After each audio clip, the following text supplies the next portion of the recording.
Get ready for the dictation. 10 seconds, 5 seconds, start.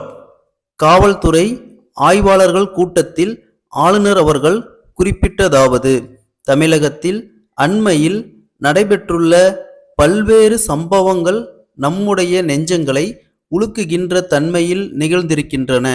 மதுரையில் நடந்த வங்கி கொள்ளை, கொடைக்கானல் மற்றும் அரியலூர் போன்ற இடங்களில் நடைபெற்ற வெடிகுண்டு சம்பவங்கள் முதலியவற்றை ஒட்டுமொத்தமாக பார்க்கிற நேரத்தில் நம்முடைய உயிருக்கும் உடைமைக்கும் எவ்வாறு ஊறு விளையும் என்று எண்ணி பார்க்க கூட இயலவில்லை.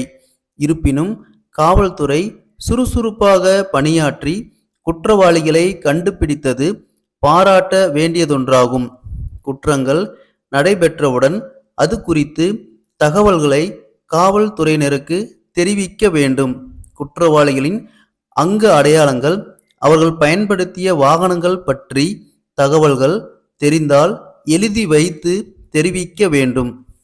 பொதுமக்கள் தரும் இத்தகைய தகவல்கள்தான் குற்றங்களை உடனடியாக புலனாய்வு செய்வதற்கு உறுதுணையாக அமையும். குற்றங்களை கண்டுபிடித்து விசாரணை செய்கிற முறை குறித்து ஒரு கருத்தை தெரிவிக்க விரும்புகிறேன். ஒரு குற்றம் நடைபெற்ற நிகழ்வு குறித்து விவரம் தெரிவிக்க வருகிறவரையே பல்வேறு விசாரணைகளுக்கு உள்ளாக்கி அவரையே சந்தேகிக்கும் போக்கு இத்துறையில் உள்ளது. இது தவிர்க்கப்பட வேண்டும். ஒரு குற்றச்சாட்டை பற்றி தகவல் அளித்தவுடன் எந்தவிதமான தாமதமும் இல்லாமல் அதனை பதிவு செய்து கொண்டு நடவடிக்கை எடுப்பதில் அதிகாரிகள் அக்கறை காட்டினால் பல குற்றங்கள் தொடர்ந்து நிகழாமல் இருக்க வாய்ப்பு ஏற்படும். எனவே காவல் நிலையங்களுக்கு வருகிறவர்களை வரவேற்று மரியாதை கொடுத்து அவர்கள் சொல்லும் குற்றம் குறைகளை பதிவு செய்து உரிய நடவடிக்கை எடுக்க வேண்டும்.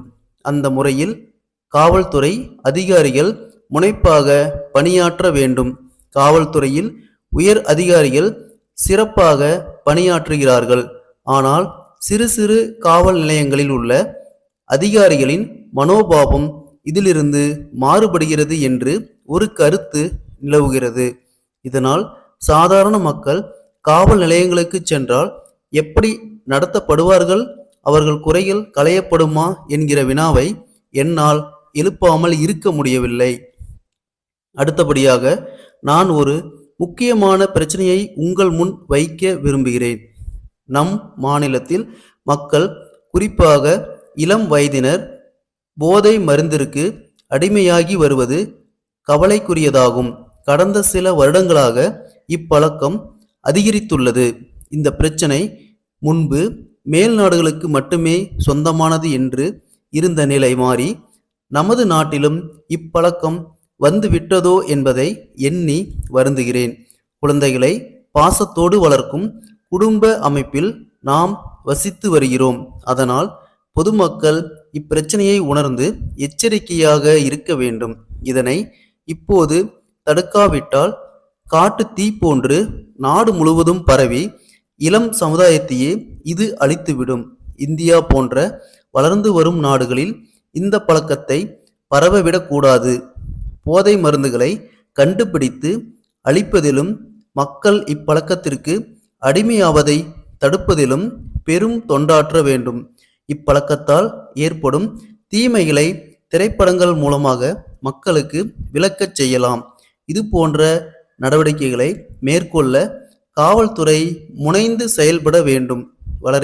வளருகிற நிலையில் உள்ள நாடு நம்முடைய நாடு. நம் நாட்டு மக்கள் பொறுப்புணர்ச்சியுடனும் தேசப்பற்றுடனும் திகழ வேண்டும். இரகசியமாக விற்கப்படும் வெளிநாட்டு பொருட்களை வாங்கி பயன்படுத்தாமல் இருக்க வேண்டும். வெளிநாட்டு பொருட்களை விற்பவர்கள் நம்முடைய நாட்டின் பொருளாதாரத்திற்கு ஊறு விளைவிப்பவர்களாக இருப்பதால் அவர்களை அடையாளம் காட்ட முன்வர வேண்டும்.